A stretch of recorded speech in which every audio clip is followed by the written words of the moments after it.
The hour to which the House arrived, adjourned. Having arrived, the House will be in order. Prayer will be offered by the Reverend Chaplain.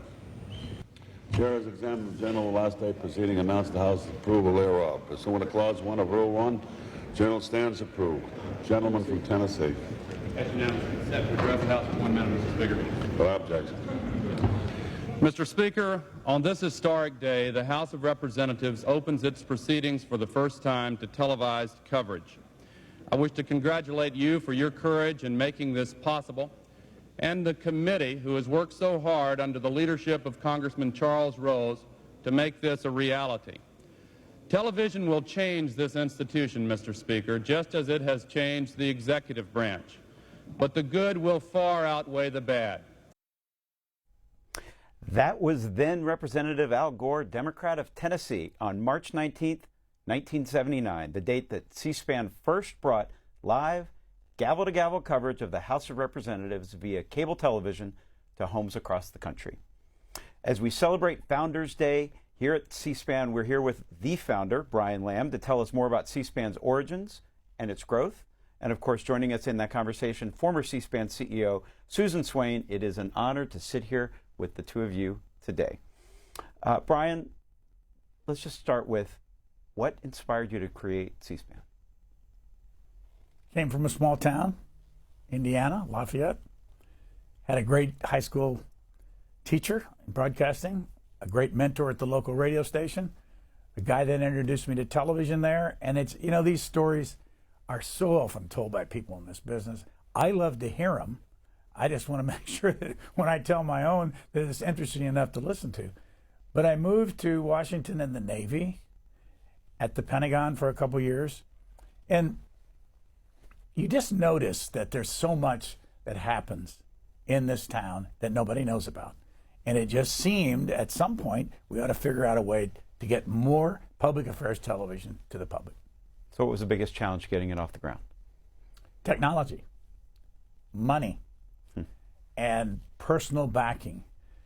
You know, you call me the founder of C-SPAN. I'm actually one of 22 founders, because that was very important in the beginning to corral folks together, and they became a part of founding this institution. And I love that part of it, because they were the ones that came up with the money. And it wasn't a lot of money. The most that any one company paid was $25,000 to start it. And then the technology. You've been in this business for a long time, 33, 4 years.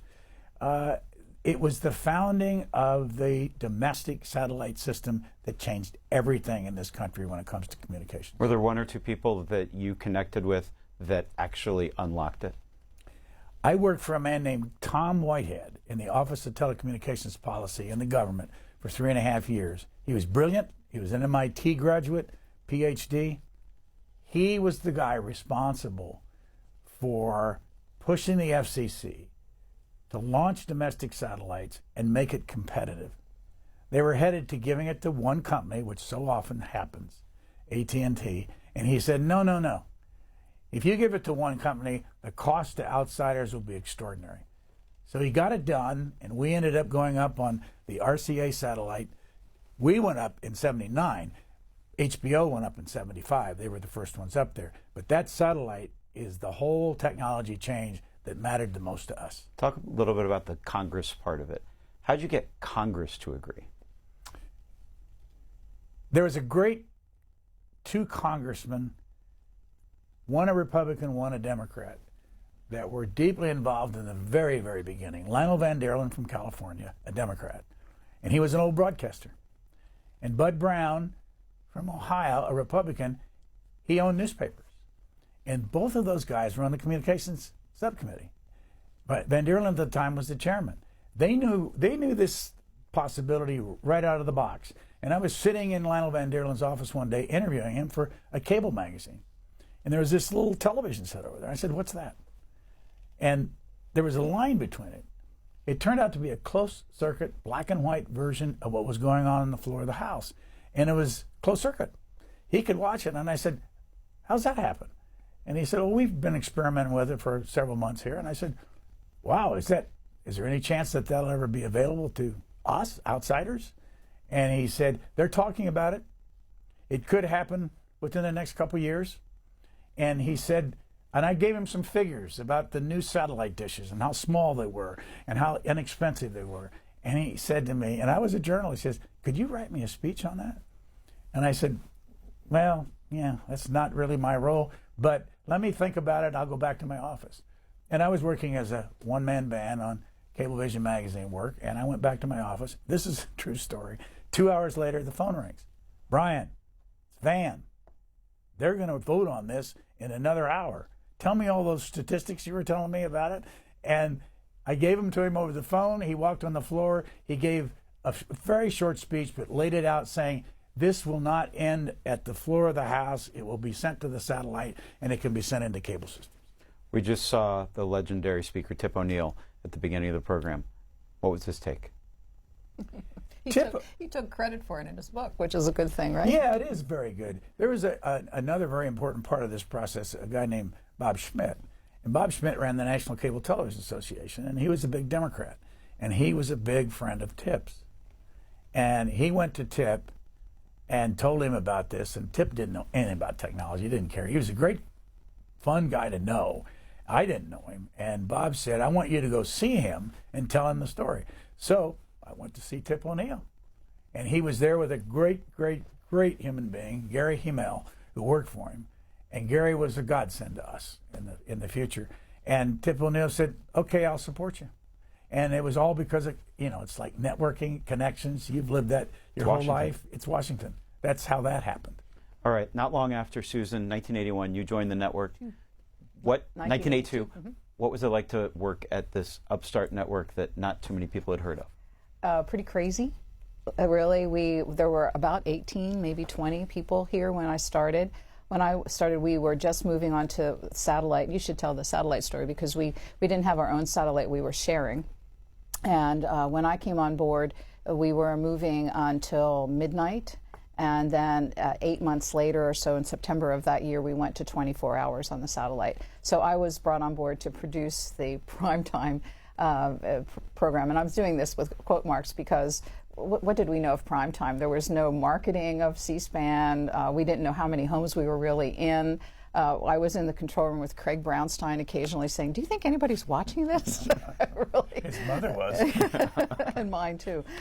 And so but it was so much fun. I mean, really, we were working 18 hours a day. You'd go home and sleep and you'd come back the next day because there were so few of us and we were trying to put this whole network together. Anyone who's ever, no matter what field they're in, had the energy of working on a startup this story will resonate with them because you work your tail off. But you're doing it in a collective good, and you feel like you're really building something. So it was a great deal of fun. Honestly. How long did it feel like it was a startup? Oh, till about 15 years ago, I think. Yeah, a long time.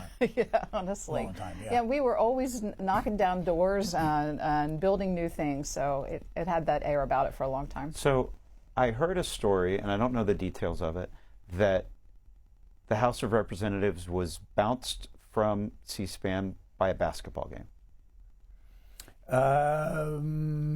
Well, there's not a basketball game.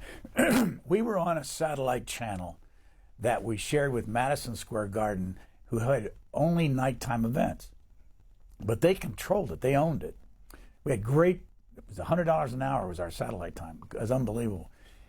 And Kay Koplowitz, who ran that organization and was in business with Bob Rosencrantz, who had been our first chairman, one day said, there's the NBA, Playoffs? No, the draft. The NBA draft's coming up, and we're going to cut you off. And she did, and I laughed for a long time about it. I said, Kay, this hurts. They're going to cut us off. So during that day, when Graham Latta was the bill, it was a budget bill. And never will forget it. And they were arguing that, and I said, you couldn't hit us on a worse day, because this is the money bill. And so they knocked us off. And we knew we needed our own satellite channel where we couldn't get knocked off. And that was, of course, the next big step. How did you hire people for this place called C-SPAN that no one had ever heard of? Oh, I think mostly young people, honestly, walking in the door. And really, one of the pipelines was Capitol Hill.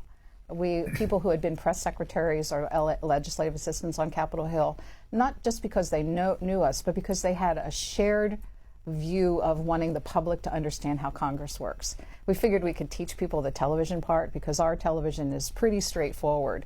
And so a number of our early employees, I'm thinking about Lou Ketchum, Kerry Collins, and others, all came from press secretaries on Capitol Hill at one time, Bruce Collins or another. So that was one pipeline. I think the thing for us is when people walked in the door and said, I really want to work in television, they probably weren't going to be happy here, because we're no whiz-bang, have never been whiz-bang. And so we were really looking for people that wanted to do serious television and really cared about communicating what was happening in Washington. So I think in the interview process, you can figure out people's real interests and motivations. And we were just lucky. We had so many people. How many? 1,500 now that we've counted up? Yeah, 1,500 people over the years who have had a shared sense of the mission of this place. I want to talk about the mission for a second, because my first day here, everybody talked about the mission. Have you read the mission? Do you know what the mission is? Talk a little bit about the mission, which it's literally posted on every wall of the C-SPAN headquarters. Talk about the mission. Where did it come from? What was the idea? Susan was responsible for getting the mission on paper, so tell the story. Oh, well, we felt like we needed to have one, again, not just to tell the world what we were doing, but also as a tool for people who worked here to keep your eye on the ball. We're a nonprofit. Every other place that you work in a for-profit media, the mission's pretty clear. How much revenue are you bringing in? Is the advertiser base growing? What are our goalposts? So the mission became our goalposts. And we formed a committee here that worked on it. And Very Washington. Yes, very Washington. And we tried to hit, there's about 5 paragraphs in it, but we tried to hit all the important things.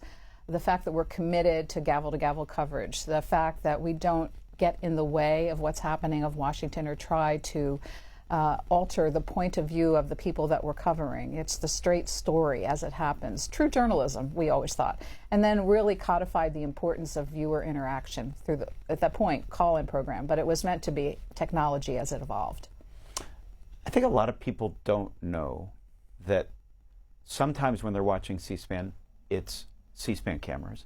But when they're watching the House floor and the Senate floor, they're not C-SPAN cameras. Does it matter? I think it used to matter more than it does now, only because the world has changed so drastically in the last 47 years. It matters to me because when this whole place started, one of the things I felt very strongly about was that we wanted to be totally independent. We wanted the audience to trust us that the cameras were being controlled by us. And we tried in the very beginning to get the House of Representatives to allow us to put our cameras in. There's a long story that I won't bore you with now, but it is really interesting what the members think about somebody outside bringing cameras in there. They don't care about the hearing rooms, where really the most fun happens, but they do care about the floor of the House of Representatives. So we have been taking their feed from the beginning, asking them every 5 years, let us put our cameras in. But almost everything else is our cameras, and that we've told the audience that enough. Members of Congress have no idea. Right. Members of Congress have no idea. They think those are the C-SPAN cameras are the C-SPAN cameras. Right. They're not our cameras. Yeah, but I think it does matter, Sam. But there's a practicality and reality aspect of Washington to it. And I think anyone that's taking the time to watch this will remember one of our most high-profile events in the past several years was the vote on the Speaker, where we had our own cameras in the chamber for that. 14 votes for the Speaker. Yes, exactly. And we were able to show the real drama on the faces, the small negotiations going off to the side, people on their cell phones texting to the President. I mean, now that's a really significant event, and that's not the day in and day out, but it does demonstrate when journalists are in the room, you see different things. So Brian says every 5 years, but we had a history. Every time there was a change in speakers, we would send another petition to put our own cameras in. And they would form committees to study it. We'd be brought up to testify on Capitol Hill. You know how this works in Washington. And it would always be, let's wait them out. So they quit asking after a while. So I think even in this age with you here, it's important for us to try as many times as we can to get our own cameras in the House and Senate chamber. because we do see things there that they would prefer that you don't. I mean, really, there's a lot of negotiations going off on the back of the floor when there's big votes on things. And that is important because you're seeing people come together, which is what politics are all about. And that static shot just doesn't capture that. There was another day that C-SPAN's cameras were in the gallery, January 6, 2021. Tell me a little bit about that day. Oh, it was a tough day. I think really, we didn't have any idea what was going on. I mean, you can show the drama of that day when they were adjourning the House and sending the members to their safety. We really didn't get much sense back here. We're about 2 blocks away from the Capitol building, except through our own camera crews. And we had camera crews that were outside, and we also had camera crews in Statuary Hall who had to be evacuated by the Capitol Hill police and sheltered in rooms with staff and members of Congress on that day until the challenge passed and their safety could be assured. I have to say, as a manager, I was mostly concerned about the safety of the people who work here in the middle of all that. That was a very scary day, because that's, you know, your first priority when you manage people is make sure their health and safety is ensured. But it was amazing to watch it unfold. We also, in the parking garage here, shared the parking garage with a whole bunch of the protesters on Capitol Hill. I remember leaving the building, and there were lots and lots of cars going out with people that had just come from the rally, and they were carrying their signs and still hyped up. And there was just a day of so many small vignettes that will be forever burned in my brain about January 6th. So I want to go back to the Congress for a minute. For 7 years, the first 7 years, C-SPAN only aired the House of Representatives. But then C-SPAN got access to the Senate. The Senate will come to order. Today's historic in many ways. It's exciting in many ways. I would guess that now the TV in the Senate is here, now that the public has an opportunity, and we underscore, hope it's opportunity. I doubt that we'll ever be without television in the Senate. I think today we, in effect, to sort of catch up with the 20th century. We've been the invisible half of the Congress the past 7 years. Walk me through how you were able to get access to the stodgy United States Senate. When it came to the Senate, that actually is an interesting story. And Susan worked hard on this because we had a little newspaper. And the Senate said, no, we're not going on television. Howard Baker was the first one to drop a resolution when he became majority leader on the first day in 1981. And everybody said, no way, he wants to run for president. We're not helping him. So it was dead. And there were really 2 or 3 major members of the House that were over my dead body, will there ever be television? And 3 of them, if I can think of all 3 of them, it was Russell Long, Bob Byrd, and there was one other, excuse me. And we did this poll every year. We decided to do a poll, and Mike Michelson, who was executive vice president here and a wonderful human being, long deceased, Mike got on the phone. He loved the Congress. He had worked over there. He called each of the 100 senators, for or against or leaning, and we put this thing out. And every year the numbers went up a little bit.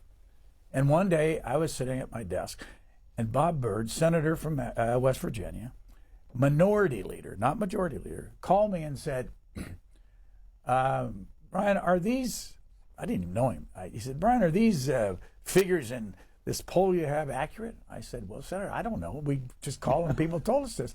And he said, will you come over and talk to me about this? And I said, sure. So He'd been opposed.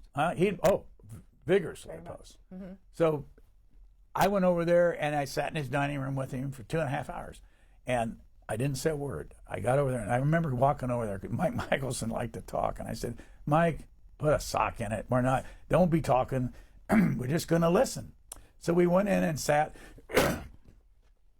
and Bob Byrd started out by saying, you know, something's happening. I went back to my state the other day, and they introduced me as the Speaker of the House. And he said, I think they think because of my hair and Tip O'Neill's hair that I'm the Speaker of the House. I don't think they understand. And he said, then another thing, I was in a hotel, and I turned on the set, and there was C-SPAN on my set. And he said, do you let people speak that way all the time? Can they finish their sentences and all that stuff? I said, that's the whole reason we're in business. He said, well, I'm going to sponsor television in the Senate. And I'm going to go to Russell Long, and I'm going to say, Russell, step aside. It's time. And so he did. Russell Long stepped aside.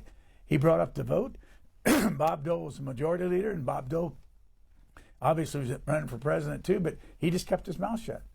He got the thing passed, and it was interesting. Some of the people that didn't, Dan Quayle, for instance, from my home state, didn't vote for it. I could never understand that one. But it passed like 70-21, and we were in business. Bob Byrd helped flip the switch. Totally. Yes, and there's a reason for that that's very consistent. Bob Byrd was an institutionalist till his dying day. He loved the institution of the Senate. And why he was against it, that he was concerned that television would shape or change the institution. Why he ultimately flipped is that he saw it being subsumed to the House, that it was playing second fiddle to the House of Representatives, and that was a sword in the heart for him. So he wanted to protect his place. Exactly, protect the institution and its place within the public perception. So I think that was very consistent in the end when he said and yes. he used it. He would get on the floor and talk about Roman history. He could talk as long as he wanted to. And he loved it. And he talked and he talked and he talked and he talked. Used it more than anybody else. And he then, he became majority leader. I mean, it's really, he was and most people didn't pay attention to Bob Byrd. He never appeared on the Sunday shows. Nobody interviewed him very often.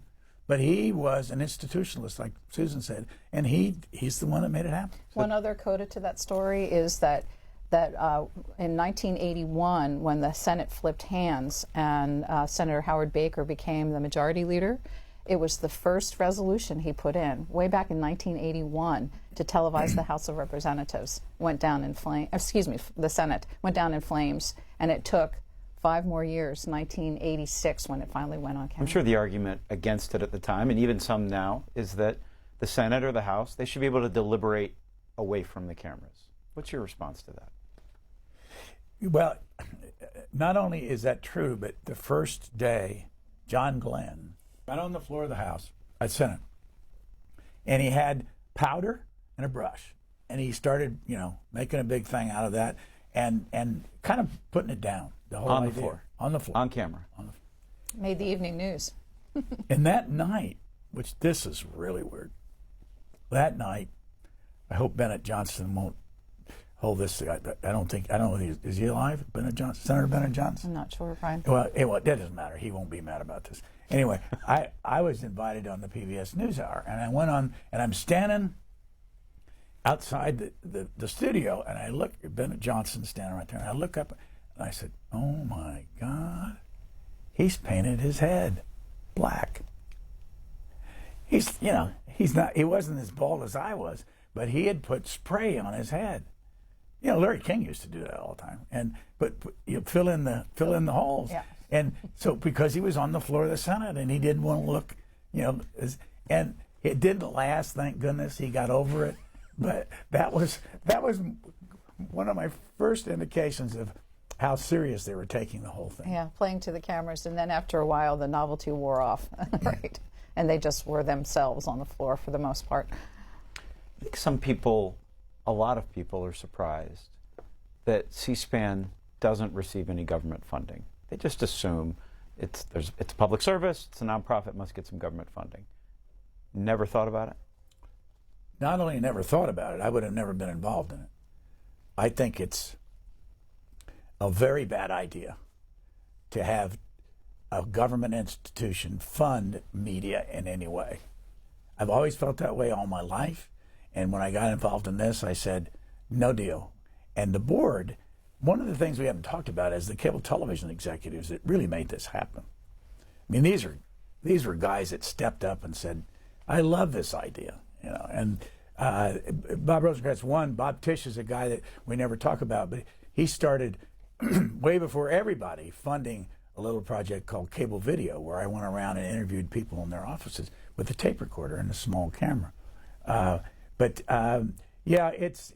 idea, right out of the box, by the way, Sam, Congressman Charlie Rose called me. And it just played out this way beautifully. He called me up and he said, actually his chief of staff, come to my office and bring your mail with you. And I said to the chief of staff, I said, I'm not bringing mail. I tell you what I will do. I'll bring mail and I'm taking the names off because people were writing us as an independent institution. So I went over to see him, sitting in his office. And he said, well, I have an idea. I want to use our facilities over here to do a weekly program on C-SPAN at the end of the week to talk about the events of the week. And I said, Mr. Congressman, there's a chance that we could do this, but you got to have a Republican sitting on the other side. And he said, well, I don't know, I'll think about it. Well, I knew what was going to happen. He didn't want to do that. But that was the first indication that I had that and I knew it was going to happen, that they were going to want to run the show. And we had members of Congress, not members of our cable board, they didn't care. Members of Congress wanted to tell us what to do, what hearings to cover. And we were ready for that. But if you're funded by them, then they think they can tell you what to do. We're seeing great examples of what the government giveth, the government can taketh away. And would you want to be sitting in appropriations hearings every year and defending why you sent your cameras to one hearing and didn't send them to another, being a political football with all that? And the most important reason is public trust. We never wanted the public to see this as a propaganda arm of the government. It's done by private industry and people here who work for private industry, not for the government making the editorial decisions. That's important. So talk about the public trust for just a minute. C-SPAN is viewed really as the most nonpartisan news and media outlet in America.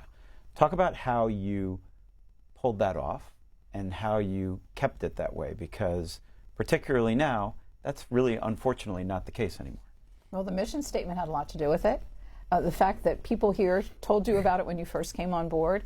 Everybody that works here is invested in it. And from the get-go, people, when they're sitting in editorial meetings, they are aware of when we've put a point of view on, when we've covered a hearing from this side, and we'll purposely look for things that provide a counterpoint to it. We keep track of the guests on our call-in programs and where they fall in the political spectrum to make sure that we give voice to all sides. I think it's the fact that you believe in this that makes it easy to do. You just didn't give your views. Everybody that appeared on the, do the call-in shows and the hosts, just don't give your views. It's not hard. Everybody says, how do you do that? I said, it's easy. We split the lines. We hear from the right, the left, the up, the down. What I think is not any more important than what the public thinks. And it works. And if you're in the business, first of all, you take money out of it. You know this.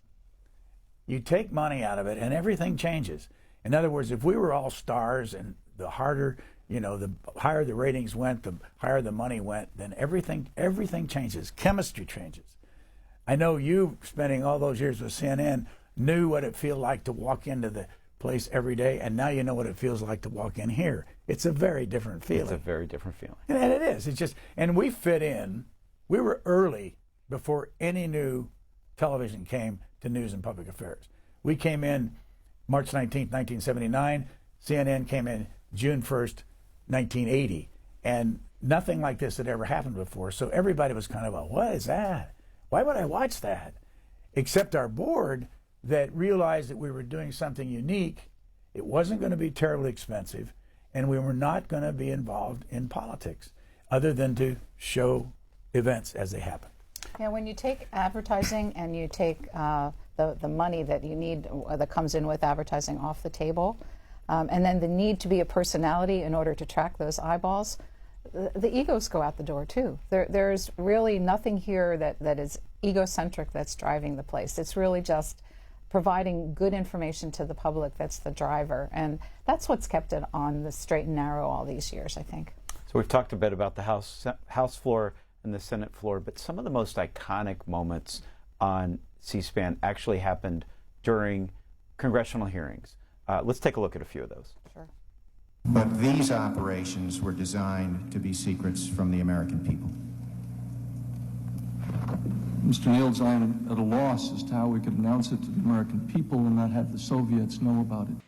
I have suggested that I was afraid of retaliation. I was afraid of damage to my professional life. And that's one of the things that I have come to understand about harassment, that this response, this kind of response, is not atypical. I will not provide the rope for my own lynching or for further humiliation. I am not going to engage in discussions, nor will I submit to roving questions of what goes on in the most intimate parts of my private life or the sanctity of my bedroom. People have no use for this president. None. Zero. Zip. 82% of the people in one part of my district want to throw him out of office. If I followed the polls, I could sit up here and rant and rave and become governor at home. I don't want to be governor that way.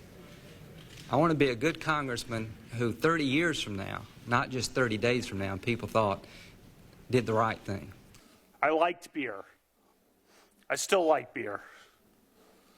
But I did not drink beer to the point of blacking out, and I never sexually assaulted anyone. C-SPAN's covered every major hearing in Congress, confirmation hearing and otherwise, over the last 40-something years. Any jump out at you as particularly memorable? Obviously, they were important. Yeah, bunch. But one that I'll never forget was, and I'm not going to get the exact institution. There was a hearing on the House side where you had a chairman of, I think it's not the Atomic Energy Commission. Anyway, he was the chairman, and there were 4 members, both Democrats and Republicans, and they didn't like him, and they wanted to get rid of him as the chairman. And right in front of your eyes, with the members coming down hard, they didn't like him either. It's probably better off I just don't use his name. He's still around in this town, so is his wife. She's on television. But anyway, it was something to watch these 4 people come against him.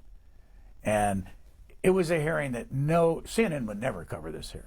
Neither would ABC, NBC. This would not be one of them. But those kind of things happen all the time, and they happen when you least expect them. Do you have one? Oh, I'm not going to say one, but I mean, you had 2 clips of Supreme Court confirmation hearings, and I think over the decades, those have been the most significant that we've covered, the most important and most interesting to watch.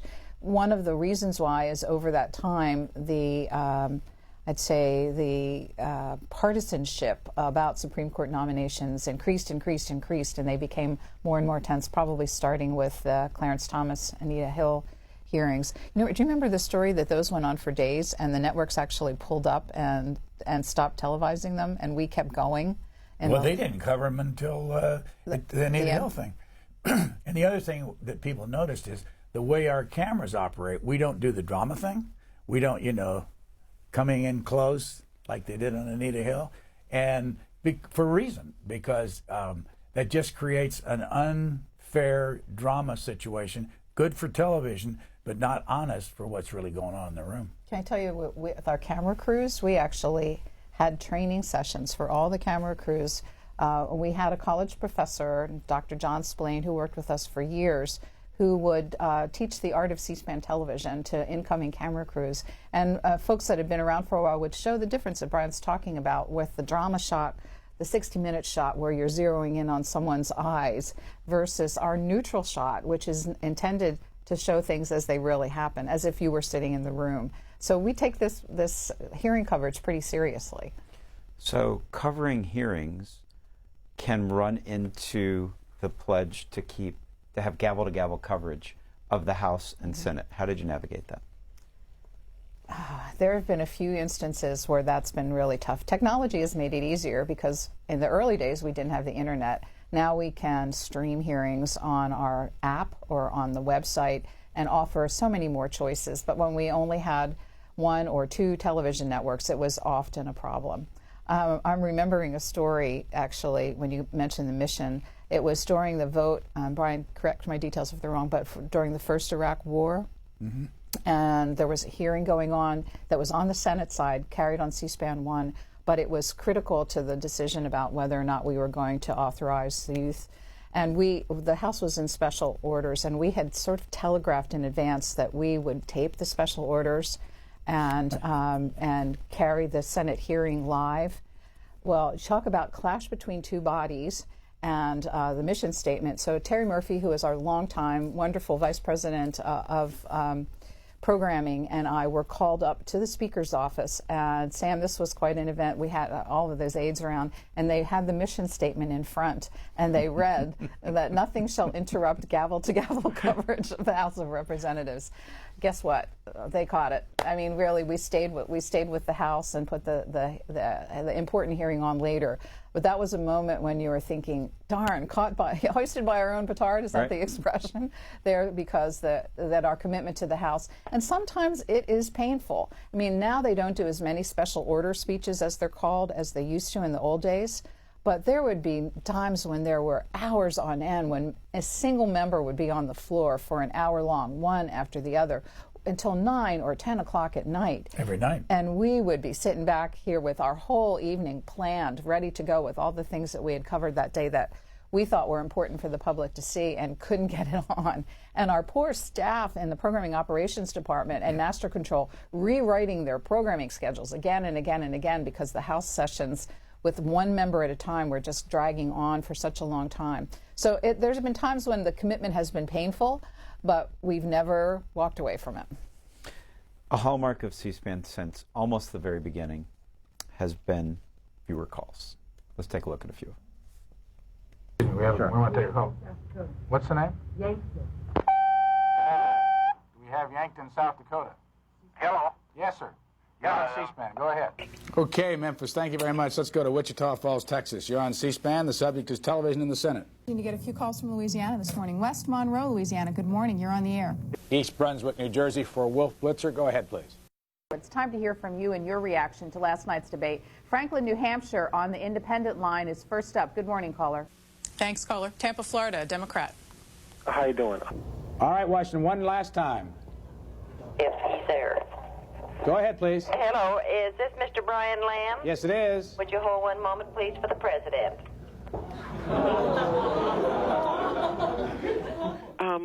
I'm an entertainer. Oh, what kind of entertaining? Are you USO? No, I actually was called by the USO, but I'm an entertainer. I don't want to go much past that. But is this Cher? Yeah. Okay. Well, you're right. I'm from down south. Oh, God's mom. And I'm your mother. And I disagree that all families are like ours. I don't know many families that are fighting at Thanksgiving. Is this really your mother? No, you're my mom. I was very glad that this Thanksgiving was a year that you two were supposed to go to your in-laws, and I'm hoping you'll have some of this out of your system when you come here for Christmas. I'm a white male, and I am prejudiced, and the reason it is something I wasn't taught, but it's kind of something that I learned. What can I do to change, to be a better American? Heather McKee. Thank you so much for being honest and for opening up this conversation.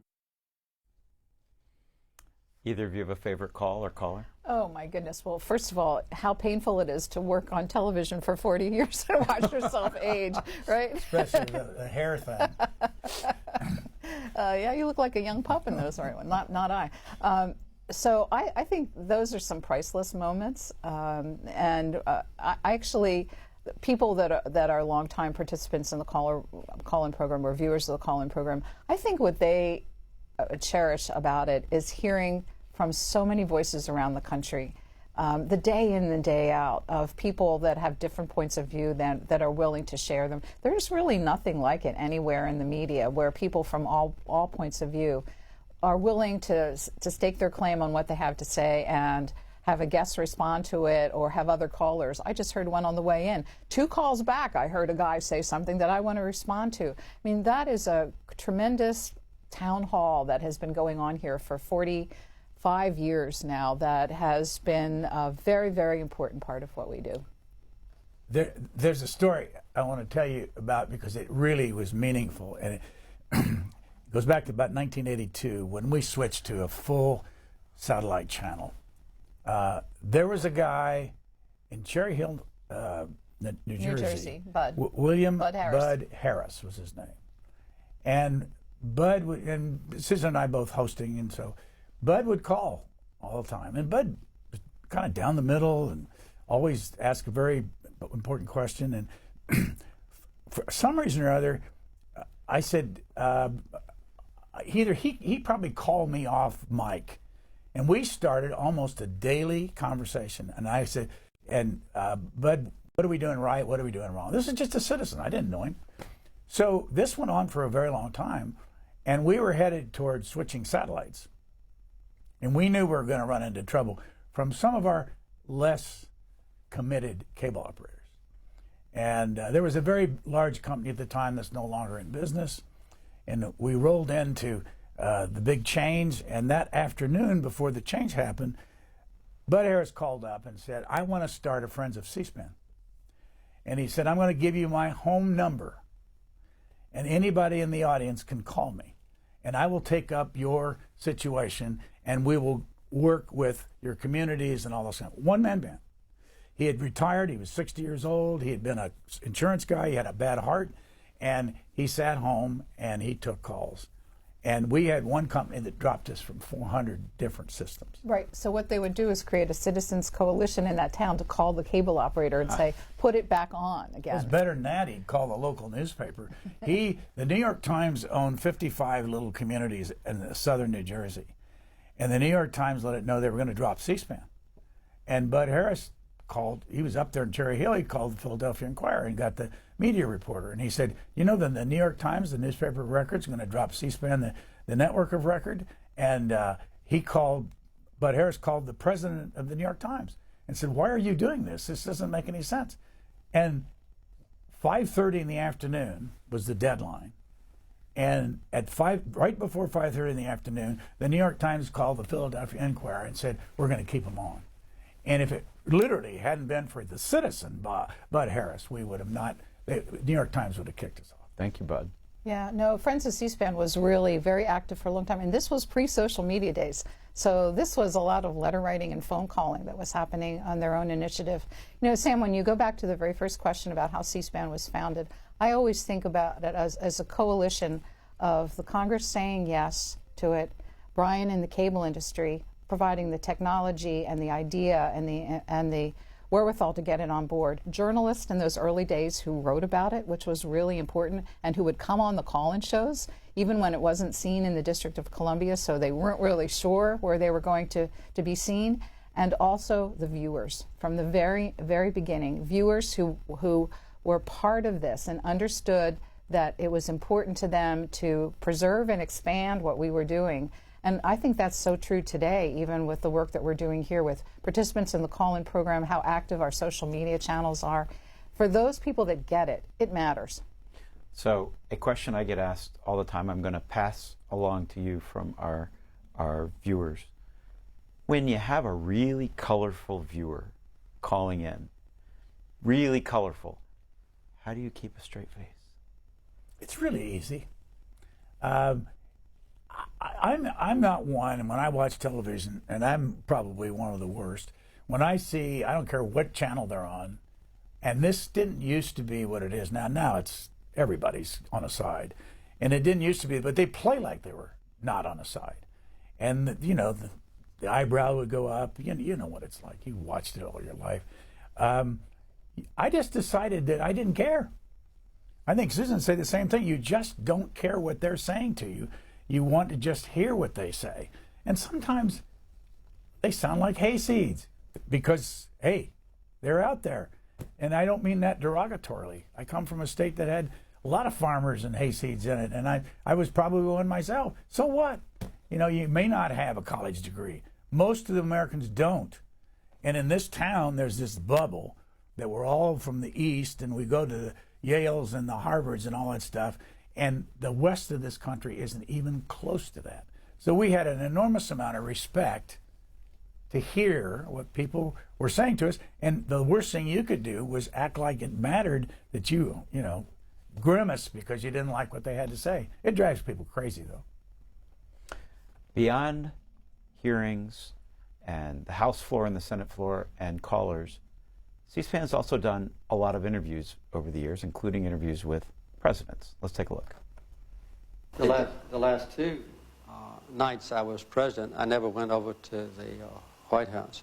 I stayed here in the Oval Office for 3 full days negotiating with the Ayatollah Khomeini through the Algerians to get the hostages released. And inauguration morning at 10 o'clock, we had been completely successful. All the hostages were in an airplane at the end of the runway in Tehran, waiting to take off, and I kept anticipating a message that they were free. But the Ayatollah didn't let the plane take off until about 5 minutes after I was no longer president. I think it's very important for the president to be resolved during war. The truth of the matter is they're asking, did I make a mistake, for example, in the liberation of Iraq? And the answer is no, I didn't make a mistake in my judgment. Somebody said, you know, this is the greatest home court advantage that you could have in this office. And I do think that people feel a certain reverence for the space because it symbolizes the presidency, and it symbolizes you know, what has been the extraordinary record of tough decisions, monumental decisions that have been made in this room. You get in and I say, what's the event of the day, what's going on, who's calling, what's happening, and my life has been a pretty rapid, you know, I've seen a lot of changes, a lot of rapid changes. I see it certainly in the White House. You come in and everything is going great, and then you find out that there's a tremendous conflict with another nation, you know, big stuff. How old is Sadie? About 4.5, 5. She was trained to be a great huntress, trained in England, but we haven't hunted her yet. But she's a great rabbit chaser. Whoops, just a minute, Sadie. And she's just the joy of Barbara's life and mine. And she's fast as lightning, and she's a kind dog, and she makes friends easily. Any favorite presidential interview? With that one, didn't you, Brian? Yeah. Any favorite or not favorite interviews with presidents? Oh, yeah. I almost want to turn the question on you, because I'm sure you've got stories of presidents are... Everybody pays attention to every interview you do with the president in this town. It just, you know, they're all waiting for the headline. I would say that I've got one story. It's a little bit longer than the Obama story is interesting, but the Clinton story. When we interviewed, we were allowed to go to Bill Clinton's Oval Office, and the deal was we would have, we'd mic him up outside. He'd walk up, and I would meet him out there and then walk into the Oval Office. And we'd walk around and talk about what was on the walls, the paintings and the photos and all that stuff, and the books in the back. I always thought that was fun. And we had an hour with him. It was supposed to be at 2 o'clock. So 2 o'clock came around. We're all set up in the Oval Office, ready to go. 2:10, no president, no Bill Clinton. 2:20, no Bill Clinton. 2:30, no Bill Clinton. And finally, about 25 minutes of 3, the Secret Service says he's on his way.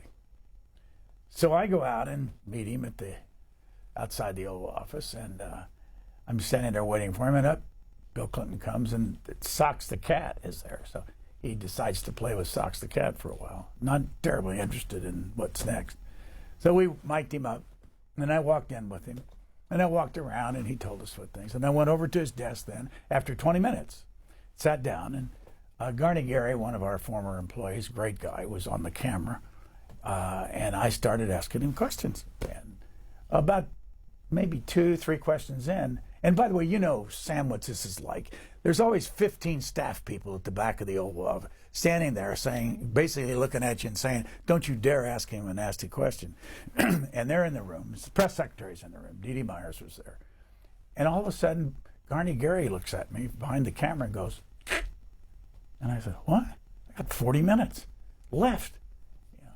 And so I decided I'm just going to keep going. So I asked two more questions like that, and Garney goes, now. And I realized what was happening. He was late. He was going to take our time away from us. So what? You don't matter.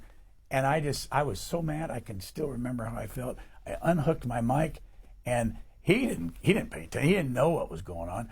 I mean, I don't mean that negatively. He didn't know the schedule problem. So I decided, I'm getting out of here. I can't take this.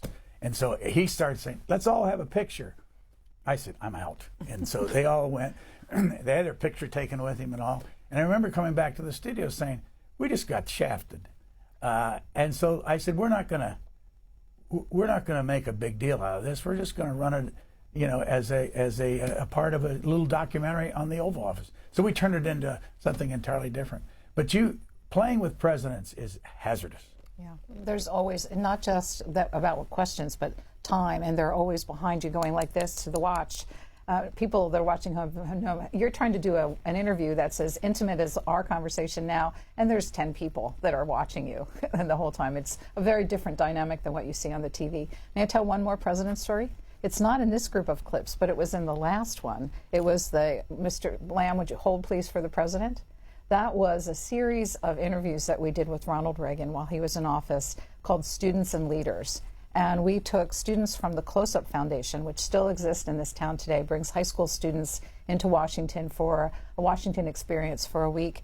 But we were, and Brian can tell more detail about it, but through an old contact, had this idea of bringing students for one-on-one in the White House with the President of the United States, and they could ask any questions that they wanted. And when the President went back, he was watching our telecast of it on TV. And we would do a call-in program with the students. We'd tape over at the old executive office building, bring the kids back, put them all in the studio, and Brian would interview the students. What was your experience like? What did you think of the president's answer? And Ronald Reagan was back in the White House watching this live telecast. And at least 2 times he called in because he wanted to have another shot at answering the students' questions. And that was the hold please for the president call that you showed in the earlier clip. And by the way, there's another interesting thing about this. Ronald Reagan said to Joe Holmes, who was one of his longtime aides, I want to do the kids show that I used to do in California when I was governor on cable television. And the rest of the staff didn't want him to do it. Didn't want him to do it. So they kept pushing it off. And finally one day, this took a year, Ronald Reagan said to Joe Holmes, GD, I want to do those now. So they came to us and we said, absolutely, we'd love to do them. So they were 30-minute shows. And he was really good with the students. But the thing I want to mention is another factor in C-SPAN's history. Steve Janger started the Close-Up Foundation, which brought high school kids to town. He was totally civic-oriented. He was fantastic at it. He's now deceased. But if it wasn't for Steve Janger and Close-Up, we wouldn't have had our first 2 cameras. That's how this whole thing, this is I don't know, it's an erector set. I mean, you know, I say baling wire and paper clips. But I mean, put us together in the you early just can't days. imagine how thrilling it was when I can remember driving up to New Jersey to get the first camera. We were so excited. And Steve bought them and then let us use them all the time, and then we would also do shows with the kids. Yeah, you have to understand, we were a television network with no cameras of our own because we picked up the signal of the House of Representatives in the very earliest days and put it on the satellite. That's all we could do. And Steve Janger, by buying those first cameras for C-SPAN and letting us use them to cover hearings, do call-in programs with them, really was the next step in our growth. It was really important in the early days. I have to say one quick thing. Another fellow that we worked with who's extremely important to us was a guy named John Evans, who was on our board from the very beginning. John built the Arlington cable system.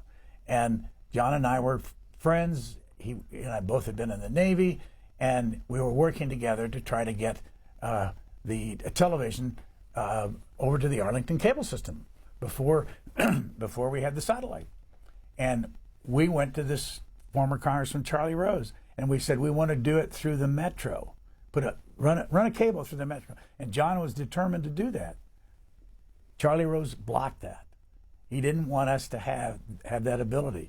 And it's just astounding how hard some people worked for us and how other people in the system worked against us. The District of Columbia was one of the last major cities to get cable television service. That's ironic. Ironic. So you had a situation where the president actually couldn't watch the Congress and people in the suburbs because of John Evans having Montgomery County and the Maryland suburbs and Arlington in the Virginia suburbs and had C-SPAN on the cable system. And any congressional staff members or reporters who lived there could actually see what we were doing in the early days when the president could not. So C-SPAN has something beyond the coverage of the executive branch and the legislative branch. Book TV. Interviewed a lot of authors. Would you rather interview a historian, a president, or a nonfiction author? Historian. I'd much rather interview a historian. I still do in the little podcast I do. I love historians. They know something. You cannot interview a historian without learning something. You can interview politicians and not learn a thing. A nonfiction author, a journalist, is also very good, especially journalists that have a specialist subject or they have written a book themselves. But historians are my favorite people. They are so inquisitive, and they have done so much work before that book comes out. Book TV has its earliest roots in the Vietnam War. So do you want to explain why? Neil Sheehan wrote a book called Bright Shining Lie, and it took him 16 years to write it. And he was very active with David Halberstam in Vietnam, and they were doing some early reporting over there that the government didn't like. And they were seeing things that the government didn't want the rest of the public to see. And after the war was over, Neil wanted to write the definitive book. And I realized that when his book was published, and it was a big book, that he'd get 6 minutes on the Today Show. And that would be it. Or he'd get So I said to him, let us do 5 half-hour shows. We'll put them on Monday, Tuesday, Wednesday, Thursday, Friday. And then on Friday, we'll have you sit and take calls. That's how book television started. And Susan had a lot to do with starting book television, book TV as we call it, about books and all those different formats. But it was Neil Sheehan, which was the first interview that got us going. What happened is when we did that call-in program on Friday, there were so many people wanting to participate. And we said afterwards, hey, this book stuff has some legs. Right? So we really began to incorporate it more. Our first was a little block called About Books that was about 4 hours long. And then Brian was continuing to do his author interviews on a once a week basis. And then later on, when C-SPAN 2, we were looking for ways to expand it. We went to 48 hours. It was for many, many years of nonfiction book programming. And it's been a really important part. Our video library, which we haven't talked about, and I know you will, has in it a compendium of every major nonfiction author for the past 35 years. And that is a capsule of American history through their eyes that will be there for generations. The library has 300,000 hours almost right now. Right. It's a remarkable treasure. It is a remarkable treasure, and every week on Thursdays, Howard Mortman from this network does a little podcast that uses the library that is both sometimes hilarious, other times very serious, but it's something that people ought to try out because people can use this library a lot more than they do, as you know, Sam. All these clips today came from the video library. You need to mention Dr. Browning if you're going to talk about that. Of course. Robert Browning, he's the genius that started the video library. He's out at Purdue University, and it's his baby, and he's done a fantastic job with almost no staff. He completely built it from the ground up. He conceived it, and he's taken it to 300,000 hours. It's really quite an accomplishment. Every single moment of C-SPAN coverage since September of 1987 has been preserved because of Dr. Browning and his team. They're now C-SPAN employees who work in Indiana. And another story from the grassroots up, because in the early days, they were working with half-inch videotapes that they had to preserve. They had a satellite dish, and they'd bring it down and record it on videotapes and keep it on stacks in the library. Now, of course, it's all digital. Dr. Browning from Purdue, you went to Purdue, Brian. If you hadn't started C-SPAN in 1979, what do you think you would have done with your career? I probably would have bought, with a lot of help, radio and television stations. I had some very good mentors right from that little town. Dick Shively bought the local television station. I worked for him for a while. he would have done anything. He was very, very supportive. Henry Rosenthal, who owned the local radio station, he'd been a haberdasher, and he bought into he loved the radio business. And one day, when I was 17 years old, he looked at me and he said, "You want to work here? I'll pay you $1 an hour." And this is a kind of a nostalgic thing. Henry, in his late years, worked for us at C-SPAN, and we were paying him about $1 an hour until he was 92 years old, and he never stopped working. And then my broadcast teacher. It was all radio all the time. I was in love, as so many people. Sam, you got your own story to tell. You get in love with this business, and there's nothing like this business. I know the public tends now, because there's been a lot of uproar over the years, to hate the media. But if you're in the media, you love your work. And in most cases, people in the media are doing it for the right reasons. What about you, Susan? When you were in college, what was your plan?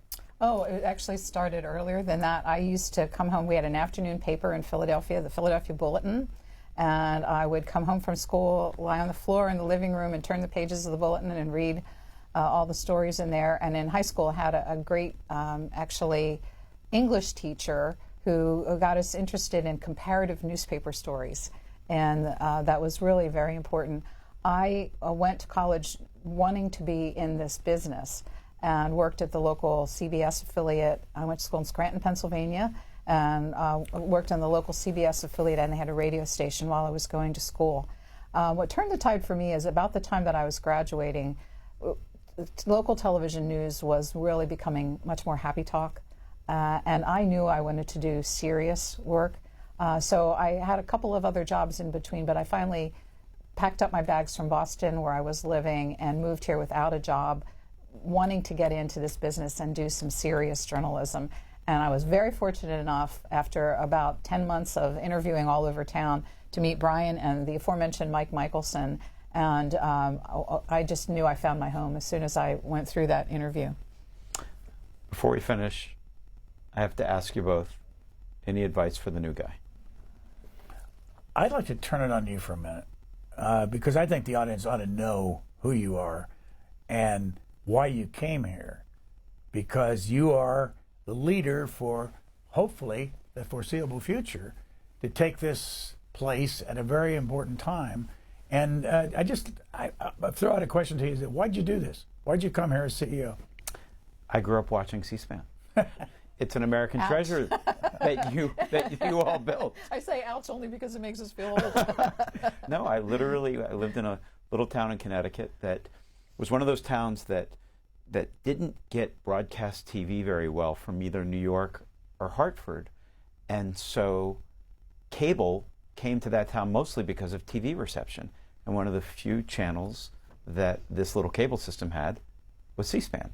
I was a political junkie, and I started watching C-SPAN. And like many of our viewers, people watching right now, I hope, you fall in love with it. You fall in love with the mission, the content. And so I spent,